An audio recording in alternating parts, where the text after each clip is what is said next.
하나님께서는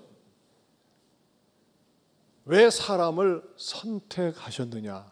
우리가 믿는 신앙은 하나님이 사람을 예정하고 선택하셨다고 믿고 있습니다. 그냥 우연히 되어진 것이 아니라 왜 선택하셨냐고요? 그것은 하나님의 영광을 위해서 선택했다고 그랬습니다. 절대 우리 인간이라는 존재가 놀이개의 대상이 아닙니다.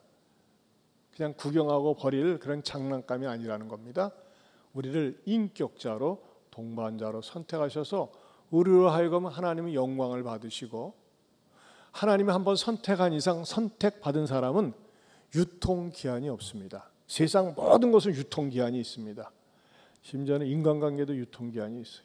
그런데 하나님은 한번 딱 선택하신 이상 영원토록 버리지 않고 선택받은 사람들을 돌보시면서 내세 천국까지 책임져 주시면서 우리를 돌봐주신다는 것입니다.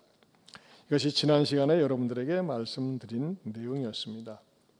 자, 초대교회 예루살렘 교회에 교리적인 문제가 생겼습니다. 예수만 믿어야지 구원받을 수 있다고 하는 복음적 진리에 대해서 아니야. 우리가 뭔가 좀 보태야 돼. 율법을 행하든지 할례를 행해야 돼. 뭔가 선행이 있어야 돼. 우리의 공로가 있어야 돼. 이렇게 주장하는 사람들에 대해서 갑론을박을 할 때 베드로가 일어서서 정리를 하고 맨 마지막에 야고보, 기둥 같은 야고보가 일어서서 쭉 정리를 하는 말씀을 줍니다. 그런데 그 정리를 하는데 야고보는 자기가 난 이래봬도 예수님 동생이야. 난 예수님에 대해서 너무나 잘 알고 있어. 자기 자신 어떤 경험이나 자기 자신의 신념을 얘기하는 것이 아니라 어떤 결정적인 권위 있는 근거를 두고 말씀을 하는데 그것이 무엇이냐? 바로 15절 말씀입니다. 같이 15절 말씀 읽어보겠습니다. 시작. 선지자들의 말씀이 이와 일치하도다. 네. 기록된 바. 죄송합니다. 기록된 바. 자, 여기다 줄을 치세요. 선지자들의 말씀이 이와 일치하도다 그랬어요. 여기에 설교 제목이 나왔습니다. 오늘 설교 제목이 뭡니까? 약속을 지키시는 하나님. 사도행전 강의 292번째가 되겠습니다. 여러분, 이게 설교 제목이 될 수 없고 별거 아닌 것 같죠? 선지자들의 말씀이 이와 일치하도다. 이 속에는요, 성경 속에 담겨져 있는 놀라운 구속사적인 역사가 담겨져 있다고 하는 것입니다. 자, 이제 이 말씀이 오늘 우리들에게 무슨 축복이, 어떻게 축복이 되는지 여러분들에게 말씀을 드리겠습니다. 야고보 사도는 어디에 근거를 두고 교회의 문제를 매듭을 짓느냐? 선지자들의 말씀이 이와 일치하다고 강조하고 있는 것입니다. 그 말씀의 의미가 뭘까요? 첫 번째는요, 현재의 사건은 과거 약속의 성취라는 것입니다. 한번 따라서 해보실까요? 현재 일어난 사건은 과거 약속의 성취입니다. 자, 야고보가 이야기하고 있는 선지자들의 말씀이 이와 일치하도다 하면서 기록된 바 하면서 16, 17, 18절을 쭉 기록하고 있습니다. 그런데 이 내용은 뭐냐면요, 아모스라고 하는 선지자가 750년 전에 이렇게 예언을 했었습니다. 어떻게 예언했느냐? 아모스 9장 11절에서 12절입니다. 같이 한번 읽어보겠습니다. 그날에 내가 다윗의 무너진 장막을 일으키고 그것들의 틈을 막으며 그 허물어진 것을 일으켜서 옛적과 같이 세우고 그들이 에돔의 남은 자와 내 이름으로 일컫는 만국을 기업으로 얻게 하리라. 이 일을 행하시는 여호와의 말씀이니라. 네. 자, 이 말씀을 아모스가 예언을 했었는데 오늘 본문과는 약간 좀 다릅니다. 내용이 똑같지가 않고. 왜? 번역상 차이가 있는데 왜 그러냐면은 이 야고보에 인용된 구약 성경은 히브리서 성경이 아니라 소위 70인역이라고 불리는 헬라어 번역본이기 때문에 그렇습니다. 그러나 중요한 본질적인 뜻은 절대 변색되지 않았습니다. 자, 이 아모스가 예언한 요 내용의 구체적인 사건, 실제적인 사건은 무엇입니까? 그것은요, 베드로는 순혈주의로 자기는 유대인들을 대상으로 해서만 복음을 전한다고 생각을 하고 열심히 복음을 전했는데, 욥바성에 가서 그가 시장하여서 그 자기 욥바성 위층에 올라가서 기도를 하고 있는데 환상이 나타납니다. 환상이 무슨 환상이냐? 너무나 서스라치게 놀랄 수밖에 없는 환상입니다. 큰 보자기가 이렇게 내려오는데 그 보자기 안에 짐승들이 있는 거예요. 근데 그 짐승들을 보자 섬찟 놀랄 정도의 부정한 짐승이었습니다. 가까이 하지도 않고 만지지도 않는 그런 짐승들이 보자기 안에 있는 거예요. 그런데 하늘에서 뭐라고 음성이 들리냐면, 베드로야 그만 졸고 눈 똑바로 뜨고 보자기를 열어서 그 안에 있는 짐승들을 잡아 먹으라 그러는 거예요. 아유, 무슨 말씀을 그렇게 하십니까? 나는 지금까지 저렇게 부정한 짐승을 제가 만지지도 않고 먹을 수가 없습니다. 내가 우리 관습인데 하면서 딱 거절했는데, 쓰잘데없는 소리 말고 잡아 먹어라. 또 두 번째 그러는 거야. 아, 싫습니다. 하나님한테 이게 말하자면 대드는 거예요. 또 세 번째 얘기를 하는 거예요. 하나님이 그렇게 말씀하셔도 나는 싫습니다. 내가 부정한 음식 못 먹습니다. 난 손도 만질 수 없습니다. 그러나서 세 번째 그 환상이 보여준 다음에 떠나는데 생각을 하는 거예요. 기도하는 사람이니까 이게 무슨 의미일까? 왜 이렇게 부정한 짐승이 보자기에 쌓여서 내려오고 나로 하여금 잡아먹으라고 하시는 걸까 할 때, 똑똑똑 문 좀 열어주세요. 누가 찾아왔나 봐 하면서 말이죠. 문을 두드리는 거예요. 누군가 했더니 고넬료가 보낸 로마 사람 이방인 고넬료가 보낸 하인들이었습니다. 웬일입니까? 네, 저희 주인 고넬료 백부장이 신실한 분인데 당신들을 초청해서 복음을 듣기 원합니다. 그래서 저희들이 심부름을 왔습니다. 그 순간에 바로 이것이 그것이었구나. 이 이방인 이들에게 복음을 전하도록 하나님께서 나에게 환상을 보여주셨고 그래서 내가 따르지 않을 수가 없구나 하면서 베드로는 그 고넬료의 집에 가서 그들에게 복음을 전하고 그 이방인들이 하나님께 돌아오게 했다는 사건이라는 것입니다. 뭐가요? 아모스가 예언한 그 내용이. 그런데요, 놀라운 것은요, 아모스가 예언한 이 내용이 고넬료에게 일어난 사건인데 이 성경 말씀을 통해서 해석되기 전에는요, 그냥 우연히 일어난 사건으로 알았어요. 왜냐하면 베드로에게 어디까지나 개인적인 베드로에게 일어난 사건이고 베드로는 고넬료 가정에 가서 복음을 전한 사건으로 딱 끝나고 그것이 전부 다였는 줄 알았는데 뭐라고요? 이 사건을 위해서 750년 전에 예언을 했었다는 거예요.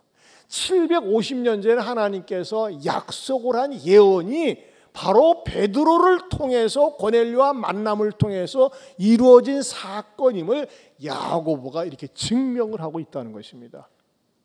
우연한 사건이 아니라는 것이죠. 그런데요, 더 놀라운 사실은 베드로가 고넬료를 만나서 복음을 전하는 사건이 그때로부터 750년 전 사건인데 750년 전에는 아모스라고 하는 선지자가 있었습니다.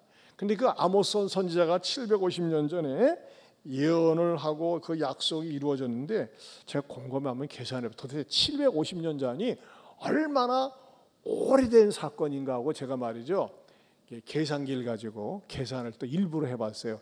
2024년 빼기 750년 했더니 우리나라 때는 어느 때쯤 되는가 하면서 쭉 올라갔더니 2조 500년을 지나가서 1274년 고려왕 충렬왕이 왕권을 잡고 있었을 때입니다.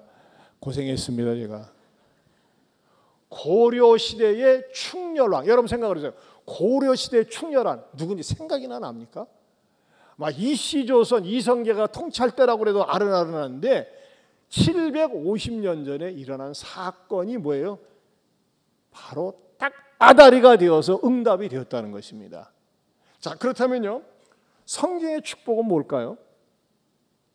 이 하나님께서 고넬료 가정을 구원하기 위해서 750년 전에 일어난 이 사건은 특별 계식 속에서 일어나는데, 놀라운 것은 말이죠, 이 놀라운 축복은요 고넬료에게만, 베드로에게만, 야고보에게만 일어난 것이 아니라 하나님이 부르시고 선택하신 하나님의 백성들에게도 하나님께서 놀라운 계획을 갖고 계시는데, 그 계획이 여러분들에게 실현될 수 있다는 것입니다. 여러분, 우리 오인수님 힐링 캠프 때 즐겁게 오셨는데 우연이 아니라는 거예요. 오인순 성도님을 향한 하나님의 오래된 계획이 하나님의 섭리 속에서 있었는데, 인순이가 교회 잘 올 것 같지 않으니까 야, 힐링 캠프 순정이가 놀러 가자고 그런다 해가지고 거기 가서 재밌게 놀다가 그래, 여기 온 김에 내가 교회 나와야 되겠다 해가지고 오게 되는데, 그때 기분 내켜서 온 것 같지만 하나님께서 사랑하는 성도님을 향해서 오래된 계획 속에서 다 하나님께서 이루어 놓으셨다는 겁니다. 자, 우리 성도님 얘기만 했습니다만 성도님 개인에게만 그렇지 않습니다. 하나님은요, 하나님이 택한 모든 사람들에게, 개개인 모두에게 놀라운 계획을 갖고 계십니다. 믿습니까? 따라서 합시다. 하나님은 나를 위하여 놀라운 계획을 갖고 계십니다. 믿으십니까? 왜 그런지 아세요? 나는 하나님의 자녀이기 때문에. 이게 기독교인들의 축복이라는 거예요. 여러분들은 자녀를 낳아서 키우면서 말이죠, 이 아이가 앞으로 무엇이 될런지, 무슨 일을 할런지 모르지만 부모들은요, 아이를 위해서 보험도 들어놓고 아이를 위해서 계획도 세워놓고 어떻게든 잘 되려고 하는 그 막연한 계획을 갖고 있어요. 이게 우리 인간의 한계예요. 그러나 하나님은요, 내가 정확히는 모르지만 하나님께서는 우리들을 위해서 분명하고 놀라운 계획, 그 계획은 뭡니까? 우리들이 잘 되는 계획, 하나님 앞에 쓰임받는 계획을 갖고 있습니다. 믿으십니까? 근데 여러분, 그 계획이 실현되기 위해서, 그 계획이, 그 마스터 플랜이 구체적으로 이루어지기 위해서는 무엇이 되어야 되는지 아세요? 두 번째로는 약속에 대한, 하나님의 계획에 대한 약속에 대한 연단된 그릇이 되어야 된다는 것입니다. 연단된 그릇. 여러분, 부모가 돈이 많다고 그래서, 많이 배웠다고 해서 아이들에게 무조건 다 줍니까? 아니에요.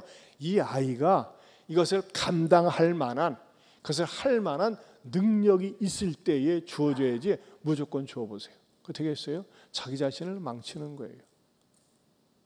하나님께서는요, 하나님께서 크게 쓰는 사람, 소중히 쓰는 사람은요, 공통점이 있습니다. 그건 뭘까요? 연단을 통해서 단련시킨다고 하는 것입니다. 그 대표적인 사람 가운데 하나가 누굴까요? 바로 야곱입니다. 야곱은요, 그의 어머니 리브가가 임신했을 때에 쌍둥이를 임신했어요. 근데 하나님께서 계시 속에서 뭐라고 말씀하셨느냐? 큰 자가 어린 자를 섬길 것이다 그랬어요. 형이 동생을 섬길 것이다. 동생에게 장자권이 주어질 것이라고 하나님이 약속을 하셨어요. 그런데 에서와 야곱이 태어났을 때 아버지 이삭은 말이죠, 어린 시절에는 그걸 알려줬던 것 같아요. 근데 시간이 지나면서 아버지 이삭이 까마귀 고기를 먹었는지 잊어버렸어요. 근데 아버지 이삭은 누굴 더 좋아해요? 형 에서를 좋아해요. 남자처럼 생겼고 씩씩하고 사냥 다니면서 말이죠, 맛있는 거 갖다가 부지런히 먹여주니까 에서한테 마음이 기울이면서 어느 날 나를 잡아가지고서 그 에서에게 축복을 해주려고 하는 거예요. 그러나 그 모습을 보는 순간 야곱은 아니야, 이게 아닌데, 분명히 내가 어려서 들은 얘기로는 내가 우리 집안의 장자가 되기로 분명히 말씀한 적이 있는데 우리 아버지가 왜 저러지? 감히 아버지한테 따지지는 못하고 어떻게 합니까? 팥죽 한 곳으로 형이 배고파서 돌아왔을 때 그 장자권을 사고, 또 아울러서 계속해서 또 리브가도 그 내용을 알고 있으니까 그 음식을 별미를 만들어 가지고 아버지를 속여 가지고 장자권을 받아냅니다. 이것은요, 정말 말로만 되는 거예요. 말로만. 축복 기도를 통해서 되는 거예요. 그런데 그나마도 뒤늦게 깨달은 에서가 화가 나 가지고 이놈의 새끼가 말이지 새치겠다고 하면서 자기 동생 야곱을 죽이려고 벼릅니다. 그럴 때 안 되겠다 싶으니까는 뒤늦게서 깨달은 그 아버지 야곱이나 그 아버지 이삭이나 리브가가 그 야곱을 바단 아람으로 도망치도록 합니다. 그때 그 야곱은 정말 눈물을 머금고 도망칠 수밖에 없었습니다. 아마 야곱 입장에서는요 굉장히 원통했을 것 같아요. 우리 아버지가 하나님이 계시한 거니까 형 에서를 설득해가지고 야 네가 시간차로 먼저 태어났지만 하나님의 약속이 그러니까 어쩔 수 없다 하면서 왜 에서를 설득하지 못하고 말이지 질질 끌다가 내가 마침내 속여서 저것을 빼앗게 만들고 나로 하여금 이렇게 도망자로 만들었는가 하면서 막 억울하고 섭섭한 마음이 있고, 사실 말이죠 부모가 자 내가 유산을 줄게 내가 축복해 줄게 하면요 현찰이 주어져야 되는데 야곱에게 주어진 것은 개나리 보찜밖에 없었어요. 주어진 것은 아무것도 없었어요. 그리고 한밤중에 도망을 합니다. 도망을 하고 광야에서 처절하게 비참하게 누워서 쪼그리고서 말이죠. 참 이 신세 처량하네 하면서 잠을 자고 있는데 갑자기 꿈에 사닥다리가 보이면서 그 사닥다리에서 하나님의 사자들이 오르락내리락 합니다. 그리고서 어떤 축복을 하나님께서 약속하시느냐, 창세기 28장 10절에서 14절입니다. 같이 읽어보겠습니다. 같이 봅니다. 한 곳에 이르러는 해가 진지라 거기서 유숙하려고 그곳에 한 돌을 가져다가 베개로 삼고 거기 누워 자더니 꿈에 본즉 사닥다리가 땅 위에 서 있는데 그 꼭대기가 하늘에 닿았고 또 본즉 하나님의 사자들이 그 위에서 오르락 내리락 하고 또 본즉 여호와께서 그 위에 서서 이르시되 나는 여호와니 너희 조부 아브라함의 하나님이요 이삭의 하나님이라. 내가 누워있는 땅을 내가 너와 내 자손에게 주리니 내 자손이 땅에 티끌같이 되어 내가 서쪽과 동쪽과 북쪽과 남쪽으로 퍼져나갈지며 땅의 모든 족속이 너와 내 자손으로 말미암아 복을 받으리라. 여기 보면요 내가 누워있는 땅 뭐예요? 지금 잠자려고 있는 땅이에요. 땅을 내가 너와 내 자손에게, 여러분 자손은 뭐예요? 결혼해가지고 애들이 있을 때 총각입니다. 내 자손이 땅의 티끌같이 되려 하면서 말이죠. 내가 서쪽과 동쪽과 북쪽과 남쪽으로 퍼져나갈 쯤에 땅의 모든 족속이 너와 내 자손으로 말미암아 복을 받으라. 어마무지한 복입니다. 그런데 어떻습니까? 현금이 아닙니다. 현찰이 아니라 외상입니다. 외상. 야곱은 당시에 도망자요 빈털털이요 총각이었습니다. 그리고 이 어마무지한 축복이 말로만 하나님이 약속을 했다고 하는 것입니다. 그리고 실제적으로는 당장 이루어지지 않았습니다. 왜 하나님께서 이렇게 하셨을까요? 오히려 야곱에게 기다리고 있는 것은 7년 동안 열심히 사랑하는 라헬을 위해서 일을 했는데 오히려 사기 결혼을 당합니다. 그리고 물질적으로 사기를 당합니다. 진짜 고생을 많이 합니다. 그에게 주어진 하나님의 약속은 안 보이고 오히려 고생과 고난과 환난만이 기다리고 있었습니다. 자그마치 20년 이상. 그리고 난 다음에 그는 그 축복을 받게 됩니다. 여러분 만약에 젊은 날 혈기방장할 때 하나님께서 야곱에게 축복을 주셨다면 어떻게 됐을까요? 분명히 화랑방탕하게 살다가 비참하게 인생을 종쳤을 것입니다. 그런데 하나님께서는 하나님이 주시는 축복을 받기 위해서 야곱을 연단하셨습니다. 물질로 연단하셨고 가족 관계에서 연단을 시켰고 주변 사람들을 통해서 연단하고 다듬어서 하나님 앞에 쓰임받게 되는데, 여러분 야곱이라는 사람이 어느 정도까지 축복을 받았습니까? 지금 전 세계에 국호를 가지고 있는 나라가 234개국이라고 합니다. 근데 여러분 234개국의 국호를 가지고 있는 나라 가운데서 어떤 개인의 이름 실명이 고유명사가 나라의 국호가 된 케이스는 바로 이 야곱밖에 없다는 것입니다.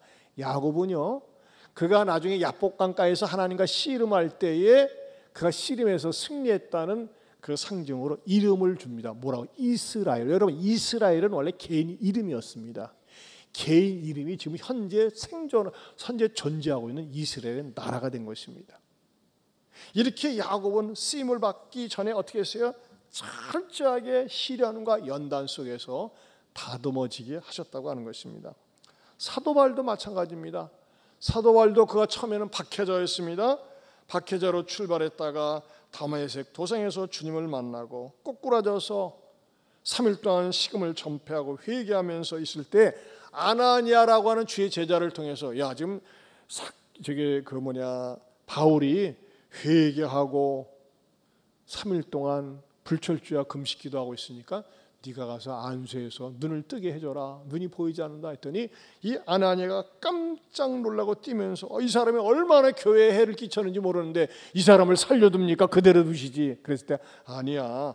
내가 이 바울에게 계획이 있어. 무슨 계획이요? 사도행전 9장 15절입니다. 같이 보겠습니다. 주께서 이르시되 가라 이 사람은 내 이름을 이방인과 임금들과 이스라엘 자손들에게 전하기 위하여 택한 나의 그릇이라. 네, 택한 나의 그릇이다. 누구에게요? 이방인과 임금들과 이스라엘 자손들에게. 근데 여러분 이렇게 우리 하나님께서 아나니아에게 약속을 했는데 바로 실현됐습니까? 아니에요. 그가 정식으로 사도 바울로 쓰임 받기 위해서는 16년이라는 세월 동안 칩거 생활을 하고 연단을 받아야 했다고 하는 것입니다. 여러분의 자녀들도 마찬가지예요. 너무나 빨리 물질을 준다든지 보상을 해주는 거예요. 사람이 되지 않았는데 무엇을 베푼다는 거 위험합니다.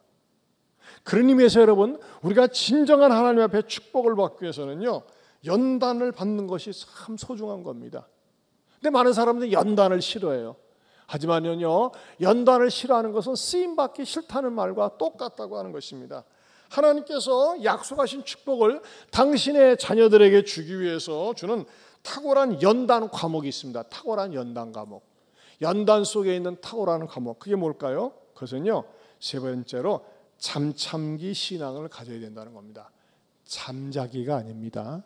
잠참기 신앙. 성경에는요 수없이 많은 약속으로 이루어졌습니다. 약속. 사실요 구약 성경도 엄밀한 의미에서 약속입니다. 올드 테스트먼트 구약의 언약이라고 합니다. 신약 성경도 약속입니다. 뉴 테스트먼트 새로운 언약 약속입니다. 근데 우리는 이 약속을 붙들고 신앙생활하는데 신앙생활하다가 넘어지는 경우가 있습니다. 아니 내가 그렇게 기도했었는데 내가 그렇게 원했었는데 왜 하나님 내 기도를 안 응답해 주시는 겁니까? 그 집사 저 집사는 잘 되던데 왜 나는 안 해줍니까? 하면서 말이죠 섭섭하고 또 삐쳐가지고 하나님 싫어요 하면서 하나님을 떠나는 경우가 종종 있다고 하는 것입니다. 여러분들 가운데 이 자리에 앉아있는 여러분들 가운데도 그런 분 계십니까? 하나님에 대한 섭섭한 마음이 있어요. 하나님에 대해서 낙심하는 분이 있어요. 뭐 때문에? 왜 내가 이 기도를 안 들어주냐 이거예요. 내 소원을 안 이루어주느냐 이겁니다. 그때 하나님께서 말씀하십니다. 시편 37편 7절 말씀 같이 보겠습니다. 여호와 앞에 잠잠하고 참고 기다리라. 자기 길이 형통하며 악한 꾀를 이루는 자 때문에 불평하지 말지어다. 네, 여호와 앞에 뭐 하라고요? 잠잠하고 참고 기다리라고 말씀하십니다. 우리가 약속을 잘 기다리기 위한 처방이 있습니다. 그게 뭡니까? 첫째는 잠잠해야 됩니다. 잠잠해야 한다. 여러분 예수님께서는요 십자가에 매달리셔서 너무너무 아프고 고통스러워서 부르짖었습니다. 나의 하나님 어찌하여 나를 버리시나이까. 그때 얼마나 예수님이 아프셨으면 말이죠 그렇게 부르짖었겠어요. 그런데 하나님께서는요 손을 쓰지 않았어요. 여러분 사람이 수술할 때 아프지 말라고 개발된 게 뭡니까? 마취제입니다. 마취제 하나님이 주신 거예요. 근데요 하나님의 권능으로 예수님께서 십자가에서 온몸이 찢겨지는 고통을 당할 때 하나님의 특별한 권능으로 안 아프게 할 수 있어요. 그럼 예수님이 매달릴만 하네 그럴 수 있지 않겠어요? 근데 하나님은요 그냥 그대로 고통을 당하게 하셨어요. 그때 예수님께서는 나의 하나님 어찌하여 나를 버리시나이까 부르짖으면서 잠잠하셨다고 하는 것입니다. 그 고통을 갖다가 하나님께서 반감시켜달라고 하지 않았습니다. 여러분 우리도 그렇습니다. 때로는 내 기도가 응답되지 않고 내 소원이 이루어지지 않았다고 그래서 만족스럽지 못하다고 그래서 입술을 열고 입술을 여는 입술로 죄짓고 원망하고 떠벌리면은 그 떠벌리는 순간 어떻게 됩니까? 복이 차단된다고 하는 것입니다.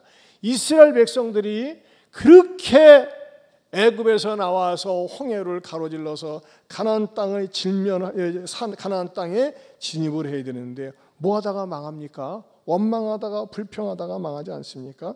가나안 땅 진입을 앞두고서 말이죠, 잠잠해야 되는데 길이 좀 험하다고 마실 물이 좀 없다고 원망하다가 망했습니다. 여러분, 사람이 시험이 들었을 때 시험 든 사람을 찾아가면 안 돼요. 시험이 들었을 때 그 시험을 부추겨주는 사람을 만나면 안 돼요.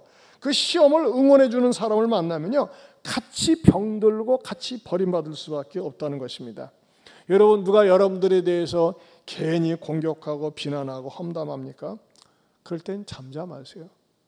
여러분, 월드컵 대표팀을 맡았던 히딩크는요, 처음에 외국에 나가서 계속 치고 돌아왔습니다.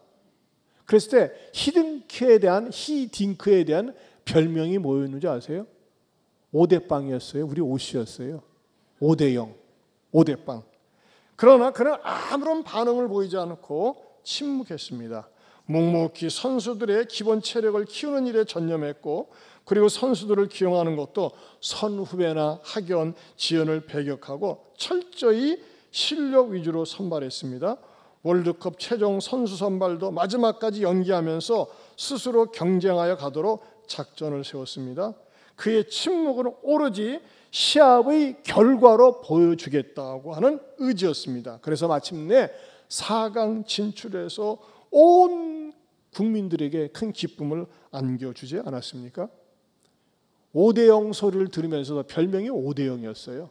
그러나 히딩크는 거기에 침묵을 해서, 우리는 지금까지 축구 감독 많이 지나갔지만 우리는 그 히딩크에 대해서 좋은 인상을 가지고 있었던 것이, 쓸데없는 비난과 공격이 있을 때 대응하지 않고 침묵을 했어요. 어떤 시인은요, 3가지 침묵을 노래했습니다. 하얗게 겨울철에 떨어지는 눈송이의 침묵이요, 먼 동이 트기 전의 침묵이요, 죽은 자의 침묵이라고 그랬습니다. 여러분, 현대는 너무나 말이 많습니다. PR 시대입니다. 다변이 능면으로 인정하는 시대라고 합니다. 하지만 말 없는 사람을 갖다가 무능하다고 합니다. 하지만 여러분, 이거 아셔야 됩니다. 때로는 내 삶 속에서 이해가 되지 않고 불합리한 상황이 있다 할지라도 입술을 지키고 잠잠하고 침묵할 수 있기를 축원합니다. 그럴 때 어떻게 되는 거예요? 하나님께서 주실 축복의 그릇으로 연단이 되어져 가는 거예요. 두 번째로는 뭐를 해야 될까요? 참는 것입니다. 참는 것. 우리가 종종 믿음으로 기도한다고 했는데 응답이 더딜 때 급한 성질에 그동안 쌓아놓은 믿음을 내팽개치는 경우가 많습니다. 이럴 때 정말 안타깝습니다. 내가 기도하고 또 달라고 하고 간구했는데 하나님이 안 주신다. 너무나 섭섭한 거예요. 여러분, 잘 참지 못하는 것 때문에 그동안 쌓아왔던 신앙을 송두리째 날려버리는 경우가 얼마나 많이 있는지 모릅니다. 전에도 말이죠, 어떤 분이 말이죠, 교회에서 열심히 봉사해서 충성했어요. 막 새벽기도 나고 했는데 장로 투표하는데 떨어졌다고 그래가지고, 나는 말이지 이 교회에서 인정받지 못하나 봐. 아니에요, 인정합니다. 그래도 싫다고 하면서 그 때문에 참지 못하고 그냥 교회를 나가버렸어요. 신앙생활 안 해요. 얼마나 불행한 모습인지 몰라요. 여러분, 때로는요, 여러분이 열심히 믿음으로 살고 선하게 사는데도 불구하고 내가 원하는 대로 내 식대로 되지 않습니까? 참을 수 있기를 바랍니다. 잘 참아야 돼요. 사랑은 오래 참는 거라고 그랬어요. 잘 참는 사람이 이기는 거예요. 성질 부려보세요. 자기만 손해봐요. 여러분, 우리나라 사람들이처럼 성질 급한 사람도 없어요. 보통 사고가 참지 못해서, 교통사고도 말이죠, 주차 시비도, 뭐 또 말 같은 경우도 말이죠, 말 한마디 내뱉은 거 때문에 말이죠, 참지 못하고 소리 지르고 소리 질러 이 뭐야 하면서 말이죠, 그러다가 막 싸우고 죽이고 그러지 않습니까? 잘 참아야 돼요. 여러분, 잘 참기를 주님의 이름으로 축원합니다. 무더운 날씨일수록 잘 참아야 돼요. 옆에 분들하고 인사합시다. 잘 참겠습니다. 잘 참겠습니다. 네, 잘 참아야 돼요. 세 번째로는요, 기다리는 것입니다. 기다리는 것. 이스라엘 백성을 구원하기 위해서 하나님은요, 모세를 들어 쓰시는데 40세에 아주 그냥 싱싱팔팔한 모든 것을 갖춘 나이에 쓴 것이 아니라 더 40년을 광야에서 부연단한 다음에 80세에 쓰셨어요. 여러분, 예수님만 해도 그렇습니다. 세상을 구원하기 위해서 하나님이 하나님의 아들 예수님을 보내주셨는데 어떻게 된 게 예수님은요 어린 아기로 오게 하셨어요. 아담은 아기로 오지 않았어요. 아담은 성인으로 왔어요.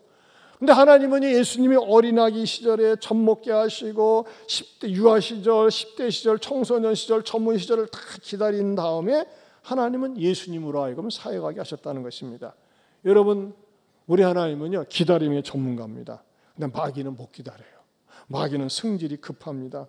기다리지 못하게 하고 성질 잘 내고 화 참지를 못하게 하는 거, 화를 참지 못하고 막 분노내게 하는 거 마귀 성품입니다.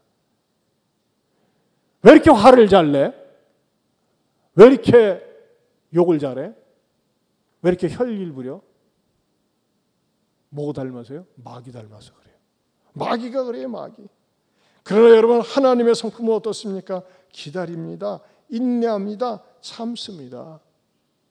사랑이 오래 참는 거 뭐예요? 성령의 성품이에요. 하나님의 성품이에요. 여러분들 가운데서 한 성질이 너무나 개성이 강해, 개 같은 성질이 있어가지고 너무나 화를 잘 내요. 어제도 말씀드렸죠. 그거 기도해야 돼요. 하나님, 이 너무나 개성이 강해가지고 혈기를 잘 부려가지고 화를 잘 내가지고 그런 사람들을 보면 주변에 사람들이 없어요. 왜? 그 사람 옆에 있다가 뒤거든, 화를 입거든. 안 모이는 거예요. 여러분들 가운데 나는 똑똑하고 난 잘나고 말도 잘하고 아는 것도 많은 것 같은데 왜 나를 사람들이 피하고 나를 어울리려고 하지 않지? 성질 때문에 그래요. 그래, 여러분, 포근하고 받아주고 수용하고 들어주고 그런 사람이 보세요. 사람들이 모입니다. 좋아합니다. 사랑하는 성도 여러분, 여러분들의 삶 가운데서 빨리 응답되지 않는다 할지라도 기다릴 줄 아는 여러분들 될 수 있기를 바랍니다. 인내는 쓰다 열매는 달다고 하지 않습니까? 인내가 필요한 거예요. 그러나 성경에서 인내, 기다림은요 단순히 수동적인 기다림이 아닙니다. 적극적인 수동입니다. 소위 파저티브 패시브입니다. 적극적인 수동이에요. 예를 들면요, 예수님께서 부활 승천하시기 전에 성령이 올 때까지 너희는 기다리라 그랬어요. 그 기다리라고 했을 적에 그냥 앉아서 놀고 먹고 자고 그렇게 기다렸습니까? 아니에요. 사도행전 1장 14절을 보겠습니다. 같이 봅니다. 시작. 여자들과 예수의 어머니 마리아와 예수의 아들과 더불어 마음을 같이하여 오로지 기도에 힘쓰더라. 네, 이게 무슨 말씀이냐면요, 예수님께서 부활 승천하기 전에 너희들에게 성령이 임할 테니까 예루살렘에서 기다리라 그랬어요. 그럼 기다릴 때 뭐예요? 가만히 앉아서 하늘만 바라보고 있거나 노는 게 아니에요. 뭐 했어요? 오로지 기도하기에 힘쓰니라 그랬어요. 오로지 기도하기. 기도하면서 기다리는 거예요. 여러분, 참 그리스도인의 최고의 축복 가운데 하나가 뭘까? 기도할 수 있다는 거예요.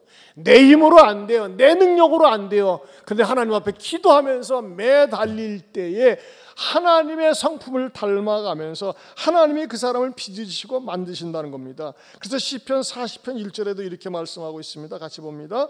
내가 여호와를 기다리고 기다렸더니 귀를 기울이사 나의 부르짖음을 들으셨도다. 네, 다윗도요 왕의 기름 부음을 받은 건 17살입니다. 소년 시절이었어요. 근데 왕이 된 것은 13년이 지나서 연단을 받은 다음에 왕이 되었습니다. 여러분, 기다릴 줄 알아야 됩니다. 기다리십시오. 이 기다림이 얼마나 중요한지 이런 내용이 있습니다. 식물학자들의 말을 빌리면 식물은 밤 어둠 속에서 가장 왕성하게 성장한다고 합니다. 식물이 성장에 필요한 영양소를 만들어내는 시간은 낮이지만 줄기가 자라고 잎이 넓어지며 봉오리가 벌어지는 실제적인 세포 증식을 하는 시간은 밤의 정적이라고 합니다. 여러분, 사람은요 기다리면서 힘이 붙는 겁니다. 오래 엎드린 새가 높이 난다는 격언이 있지 않습니까? 여러분, 운동도 그래요. 운동도 빨리빨리 하는 것보다 기다리면서 오래 참으면서 하는 운동이 근력이 붙습니다. 사랑하는 성도 여러분, 저는요 하나님께서 저와 여러분을 향하신 놀라운 축복, 그 괴가심의 축복의 주인공이 되기 위해서 잘 참을 수 있기를 축원합니다. 기다릴 수 있기를 축원합니다. 기다릴 수 있기를 축원합니다. 왜? 하나님은 약속 한 이상 지키십니다. 하나님은 약속을 하시는 약속의 하나님이세요. 그런데 어떤 사람에게 그 약속을 실행하시느냐? 때가 되었을 때, 어느 때가 되었을 때 기다리고 참고 기도하며 견딜 때 하나님께서는 그 사람에게 반드시 약속을 실현시키는 것입니다. 입술로 죄짓지 말고, 그런 위해서 하나님 앞에서 우리 모두가 약속을 지키시는 하나님, 약속을 내게 행하시는 그 하나님을 만날 수 있기를 주님의 이름으로 축원합니다. 하나님 아버지 감사합니다. 우리가 믿는 하나님은 약속을 부도내는 하나님이 아닙니다. 약속을 지키시는 하나님인데 우리 가정에 남편을 놓고 아내를 놓고 자녀를 놓고 내 주변에 있는 상황을 놓고 약속을 이루실 하나님을 믿고 기도하면서 기다릴 수 있는 성도들이 되게 하여 주시옵소서. 예수님 이름으로 기도합니다. 아멘. 우리 이 찬양 약속에 관한 찬양입니다. 같이 부르겠습니다. 날마다 숨쉬는 순간마다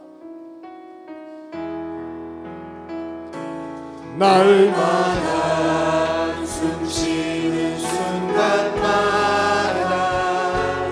내 앞에 어려운 일 보내 주님 앞에 내 맘을 맡길 때 슬픔 없네 두려움 없네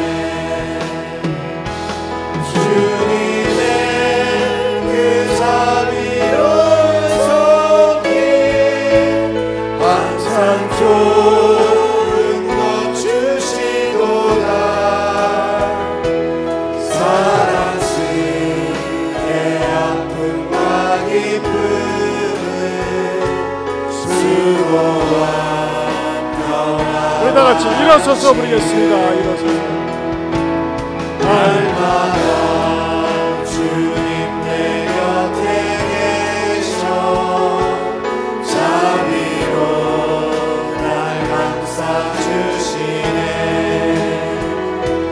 주님 앞에 이 몸을 맡길 때 힘주시네 위로함 주네 어린 나를 품에 안으시사 항상 평안함 주시도다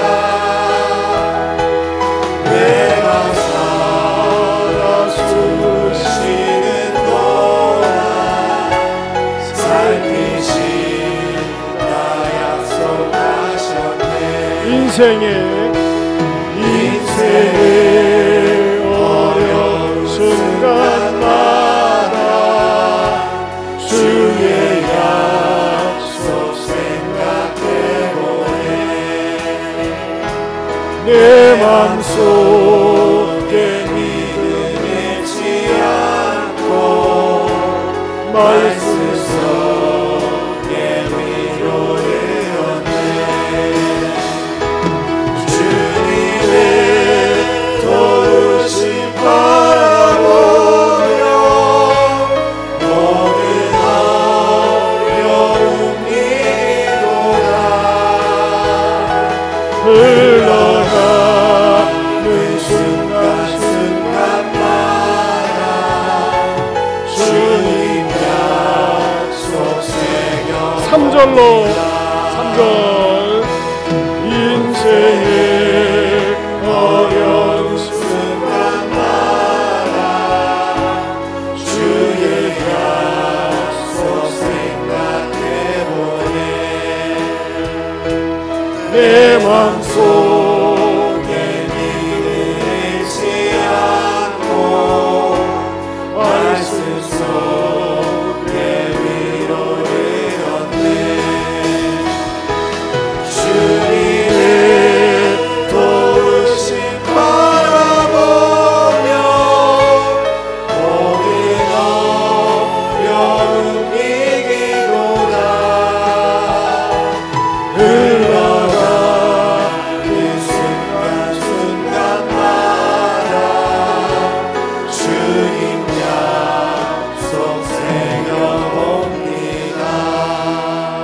여러분, 하나님께서 여러분을 향한 약속을 아십니까? 너희를 향한 나의 생각을 내가 아나니 평안이요 재앙이 아니니라.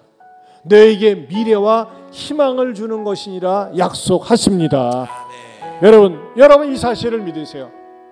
한번 저를 한번 눈을 뜨시고 기도하기 전에 한번 저를 제 포즈를 따라. 하나님은 나를 위하여 놀라운 계획을 갖고 계십니다. 믿으십니까? 아멘. 나를 위해서 놀라운 계획을 갖고 계세요. 그러기 위해서는 어떻게 해야 돼요? 믿음이 잃지 않고 하나님 앞에 기도하면서 입술로 재지 않고 참고 기다릴 때 마침내 약속의 주인공이 됩니다. 우리 시간에 말씀 붙들고 기도하기 원합니다. 하나님 아버지, 내 급한 성질 죽게 해주시고 잘 참게 하시고 입술로 재짓지 않고 침묵하게 하시고 기다리는 나도 단련된 연단된 믿음의 사람 되게 달라고 우리 두 손 들고 주여 한번 부르고 통성으로 기도합니다. 주여.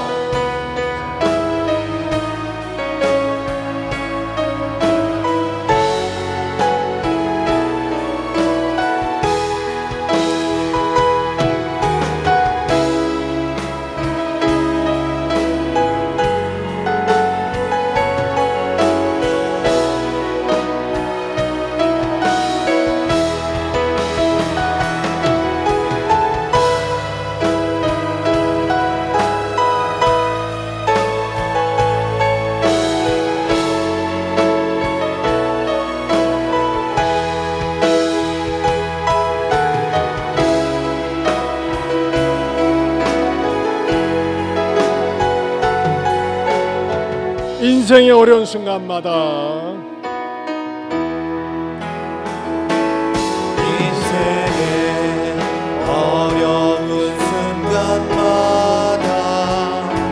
주의 약속 생각해보네. 내 마음속에 믿음 잃지 않고 말씀 속에 위로를 얻네. 주님의 도우심 바라보며 모든 어려움 이기도다. 흘러가는 순간순간마다 주님 약속 새겨봅니다. 하나님 아버지, 사람은 약속을 어깁니다. 사람은 약속을 부도냅니다. 믿었던 사람한테 배신당하고 이용당하고 믿었던 아내한테, 믿었던 남편한테, 믿었던 자식한테, 믿었던 부모한테, 믿었던 친구한테 이용당하고 배신당할 때가 종종 있음을 고백합니다. 주여, 그러나 우리 하나님은 무슨 일이 있어도 어떤 일이 있어도 나를 저버리지 않음을 믿습니다. 아멘. 나를 위해서 놀라운 계획을 갖고 계신 그 하나님 앞에 연단이 필요하셔서 이런 시련을 주셨는데 잘 감당하게 하시고 입술로 죄짓지 않게 하시고 급한 성질 때문에 축복을 걷어차지 않게 하여 주시옵소서. 아멘. 무엇보다도 끝까지 참고 기다리는 주님 닮은 성품의 사람이 되게 하여 주시옵소서. 아멘. 이제는 우리 주 예수 그리스도의 은혜와 하나님 아버지의 변함이 없는 사랑과 성령님의 감화 감동 교통하심의 은혜가 약속을 지키시는 하나님을 끝까지 신뢰하며 나도 그 약속의 주인공이 되겠노라고 다짐해보는 모든 성도들 위해 영원토록 함께 있을지어다. 아멘.